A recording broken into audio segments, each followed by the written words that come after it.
सासू माँ, सहन करने की भी सीमा होती है। निधि के हाथ बहुत जल्दी जल्दी चल रहे थे। फटाफट अपना टिफिन, अपनी बोतल को बैग में रखा। जरूरी पेपर टेबल पर से उठाएं और अपने केबिन को बंद कर फटाफट घर के लिए रवाना हुई। दौड़ती भागती बस स्टैंड तक पहुंची, लेकिन तब तक बस रवाना हो गई। अब दूसरी बस ना जाने कितनी देर में रवाना होगी। एक तो ये बस वाले भी ना, जब तक बस सवारी से पूरी तरह खचाखच भर नहीं जाती तब तक रवाना नहीं होते। पर अब वो कुछ कर नहीं सकती थी, इसलिए खाली बस में ही जाकर बैठ गई। वैसे भी और दिनों से आधा घंटा वो लेट हो चुकी थी और अब बस भरने के चक्कर में और आधा घंटा लेट हो जाएगी। पर अगर घर जल्दी नहीं पहुंची तो उसकी शामत आ जाएगी। घर में बैठे सास और पति कुछ सुनने को ही तैयार नहीं होते। कमाऊ बीवी बहू सबको चाहिए, पर साथ ही वो सेवा करने वाली, आज्ञाकारी, आदर्शवादी भी होनी चाहिए। चाहे खुद का बेटा अवगुणों की खान हो। जहाँ शादी से पहले फक्र से सबको बताया जाता है कि बहू नौकरी करने वाली है, वही शादी के बाद यही नौकरी मुसीबत बन जाती है। खिड़की के बाहर झांकती हुई निधि को वह दिन याद हो आया जब वो समीर से शादी होकर इस घर में आई थी। घर रिश्तेदारों से भरा हुआ था।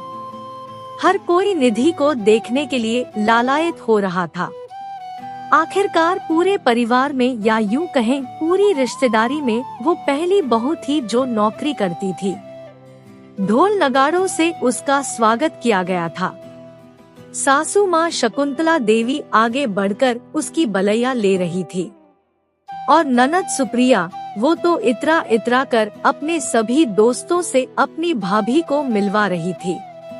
कितने फक्र से अपनी सहेलियों को बता रही थी, अरे मेरी भाभी बैंक में जॉब करती है और तुम्हें पता है हमारे पूरे परिवार में वो पहली बहू है जो नौकरी करती है।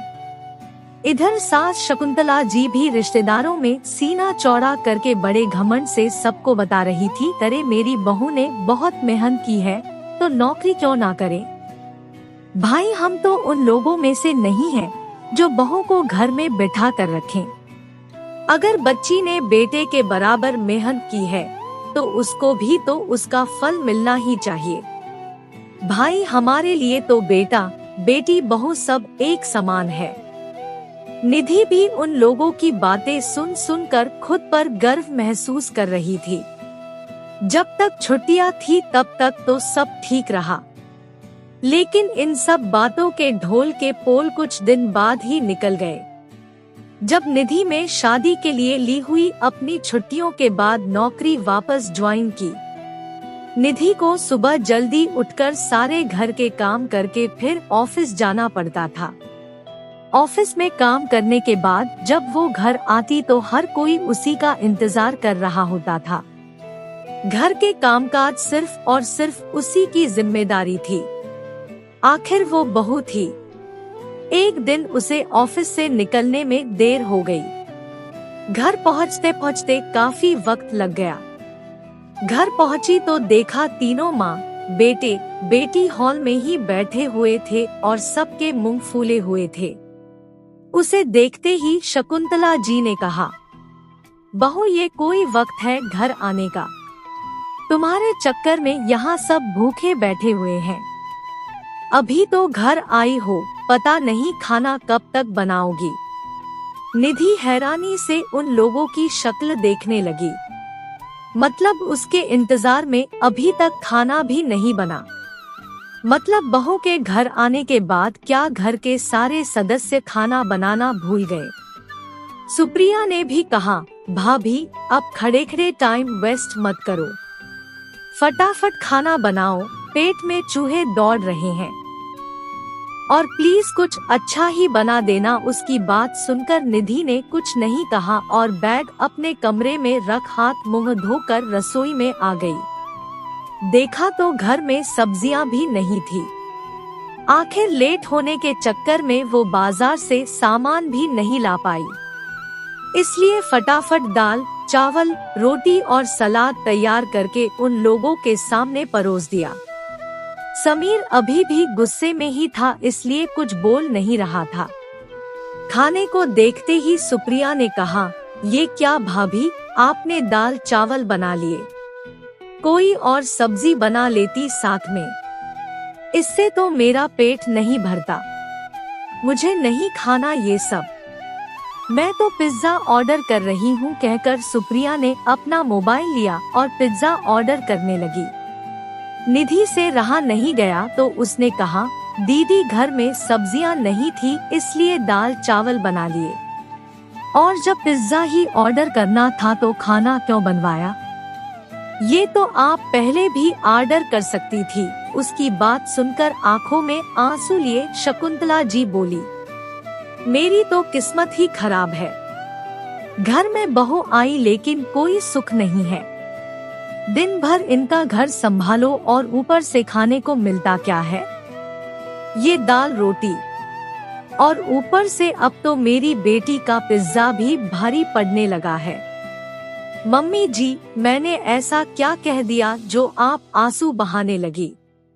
निधि का इतना बोलना हुआ कि समीर ने जोर से चिल्ला कर कहा, ये कोई वक्त है तुम्हारा घर आने का, नौकरी पर जाती हो तो इसका मतलब ये नहीं है कि अपनी मनमानी करने लग जाओ। अगर घर में ढंग का खाना बनाकर नहीं खिला सकती तो फिर जरूरत ही क्या थी तुम्हारी इस घर में, ऊपर से मम्मी से बहस किए जा रही हो। समीर, मैंने ऐसा क्या कह दिया जो तुम इस तरह से मुझ पर चिल्ला रहे हो, निधि ने भी थोड़ी तेज आवाज में कह दिया। बस फिर क्या था, समीर ने सीधा एक थप्पड़ निधि के गाल पर रसीद कर दिया।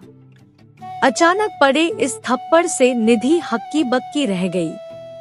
समीर तो थप्पड़ मारकर अपने कमरे में चला गया। पीछे से शकुंतला जी सुनाने में कमी नहीं छोड़ रही थी, अरे ऐसे कोई अपने पति से बात करता है क्या, संस्कार नाम की चीज नहीं है, थोड़ी देर अपनी जबान बंद नहीं रख सकती थी, अब ऐसी हरकत करेगी तो थप्पड़ तो पड़ेंगे ही, खुद की गलती किसी को दिखेगी नहीं, लेकिन बदनाम मेरे बेटे को कर दिया जाएगा। वो भी बड़बड़ाती हुई अपने कमरे में चली गई और सुप्रिया कुटिल मुस्कान के साथ अपने कमरे में पीछे रह गई। आंसू बहाती हुई निधि एक पल के लिए लगा कि अपना सामान बांधे और सीधे मायके रवाना हो जाए, पर फिर यह सोचकर रह गई कि पापा तो है नहीं और मम्मी तो खुद भाई भाभी की मोहताज है, भला मेरा क्या साथ दे पाएंगी, उल्टा भाभी ही उन्हें दो बातें और सुना देंगी। आखिर आंसू बहाती हुई निधि अपने कमरे में आ गई। जब दूसरे दिन निधि ऑफिस के लिए रवाना नहीं हुई तो समीर ने पूछा, तुम ऑफिस नहीं जा रही हो क्या? निधि ने कहा, सोच रही हूँ कि नौकरी छोड़ दूं और घर संभाल लूं। समीर को लगा कि कहीं निधि नौकरी ना छोड़ दे, इसलिए उसने निधि से अपने किए के लिए माफी मांग ली। निधि को भी लगा कि सब कुछ ठीक है और उसने भी समीर को माफ कर दिया, पर अब तो ये अक्सर ही होने लगा था। समीर अपने गुस्से पर काबू नहीं करता था और निधि पर हाथ उठा देता था, पर बाद में माफी जरूर मांग लेता था। इधर निधि हर बार बर्दाश्त कर रही थी, इसलिए सास और ननद को भी पक्का विश्वास हो गया था कि निधि घर छोड़कर नहीं जाएगी। अब तो अक्सर ये होता था कि सास और ननद अपनी बात मनवाने के लिए भी समीर का इस्तेमाल करने लगी थी। पता नहीं आज क्या होने वाला था। सोचते सोचते 2 घंटे बाद निधि अपने घर पहुंची। घर में जिस तरह की शांति पसरी हुई थी, उससे कुछ बड़ा होने की आशंका से निधि का मन घबरा रहा था। आखिर क्या हुआ उसके बाद? क्या समीर इस बार निधि को छोड़ देगा? क्या शकुंतला जी चुप बैठेगी? क्या निधि इस बार भी थप्पड़ खा कर रह जाएगी या फिर जवाब देगी? जानने के लिए पढ़िए अगला भाग।